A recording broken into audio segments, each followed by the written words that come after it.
এই সময় ঢাকাই সিনেমার সবচেয়ে বড় সুপারস্টার শাকিব খান, একথা নিয়ে কোনো সন্দেহ নেই। কঠিন সময় পার করা এই ইন্ডাস্ট্রিতে স্টারডাম ব্যাপারটা যদি থেকে থাকে, সেটা আছে শুধু শাকিব খানের, একথা মেনে নেবেন যে কেউ। তবে সেই স্টারডাম সব শ্রেণীর দর্শকদের মনে কতটা জায়গা করে নিয়েছে, সেটা নিয়ে একটা প্রশ্ন থাকতেই পারে। শাকিব খান ফিনিক্স পাখির মতো করেই একজন নতুন করে জন্ম নেয়া এক খোরধার অভিনেতা হিসেবে নিজেকে প্রতিষ্ঠিত করতে পিছপা হননি।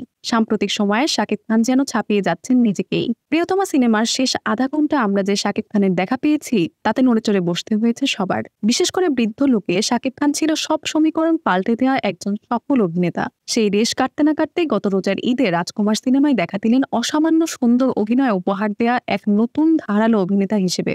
এই শাকিব যে অপ্রতিরোধ্য এবং অভাবনীয়। এই ঈদে রিলিজ পাওয়া বহুল প্রতীক্ষিত তুফান সিনেমায় শাকিব খানের লুক সোয়াগ দেখে মুগ্ধ হননি এমন কেউ পাওয়া যাবে না। ৯০ দশকের এক গ্যাংস্টার হিসেবে স্ক্রিনে আগুন জ্বালানোর পাশাপাশি শাকিব খান হাজির হয়েছে সরল সোজা একটি যুবক চরিত্রে। দুটো চরিত্রেই যেন তার পারফরমেন্স দর্শকদের মনে ভালোবাসায় সিক্ত করেছেন। বিশেষ করে তুফান চরিত্রে তার ভয়েস মডুলেশন, ডায়লগ ডেলিভারি খুবই ইমপ্রেসিভ। রায়হান রাফি পরিচালনায় তুফান চরিত্রটাকে শাকিব নিজের করে নিয়েছেন এক নিমিষেই। এই শাকিব খানকেই দেখতে চাই প্রতিনিয়ত। আরো ভিন্নধর্মী গল্প আর বৈচিত্র্যময় চরিত্রে শাকিব খান আমাদের মুগ্ধ করেই যাবেন, এটাই কামনা।